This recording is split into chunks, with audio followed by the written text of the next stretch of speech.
आवाज सर्वसामान्यांचा।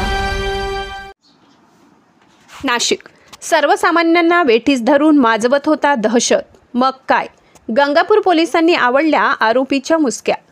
26 नोव्हेंबर रोजी गंगापूर पोलीस ठाण्याचे वरिष्ठ पोलीस निरीक्षक जोगेंद्र सिंग राजपूत यांना मिळालेल्या माहितीवरून रेकॉर्डवरील आरोपी राहिल नुरुद्दीन सय्यद राहणार दत्त चौक शिवाजीनगर हा संभाजी चौक टकल्या डोंगर परिसरात स्थानिक रहिवासी यांना धमक्या देऊन त्यांच्याकडे पैशांची मागणी करत असल्याबद्दल खात्रीशीर माहिती मिळाली, परंतु त्याच्या विरुद्ध कोणीही नागरिक तक्रार देण्यास धजावत नाही। त्यामुळे त्यांनी लागलीच गुन्हे शोध पथकाचे पोलीस उपनिरीक्षक भरत पाटील व पथकाला कारवाईचे आदेश दिले। त्या अनुषंगाने पोलीस पथकाने सापळा रचून राहिल सय्यद याला ताब्यात घेतले। त्याच्याकडे चौकशी करीत असताना समजून आले की गंगापूर पोलीस ठाणेकडील गुन्हा रजिस्टर नंबर 175/2025 भारतीय न्याय संहिता कलम 308(5), 318(1), 315(2), 352, 351(2), 3, 324(4)(3)(5) सह भारतीय हत्यार 4/25 हा गुन्हा त्याने केलेला असून त्यात तो फरार आहे। तसेच त्यास माननीय पोलीस उपायुक्त परिमंडळ 1 नाशिक शहर यांचेकडील आदेश क्रमांक 1 मनाई आदेश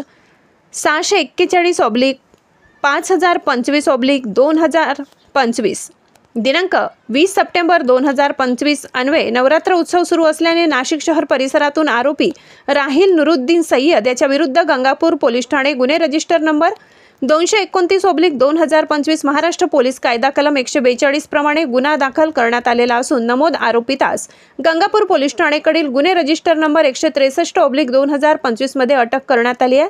नमूद गुन्ह्याचा तपास पोलीस हवालदार संतोष खेताडे करीत आहेत। तसेच आरोपी विरुद्ध नाशिक पोलीस आयुक्तालयातील सातपूरमध्ये 2, गंगापूरमध्ये 5 असे गुन्हे यापूर्वीच दाखल आहेत। सदर कामगिरी वरिष्ठांच्या आदेशान्वये वरिष्ठ पोलीस निरीक्षक जगवेंद्र सिंग राजपूत, पोलीस उपनिरीक्षक भारत पाटील, गिरीश महाले, गणेश रेहेरे, संतोष खेताडे, तुलसीदास चौधरी, सोनू खाडे, शिवम साबळे या पथकाने ही कामगिरी उत्कृष्टरित्या पार पाडली आहे। महाराष्ट्र क्रांती न्यूजसाठी वृत्त संकलन विभाग, सातपूर।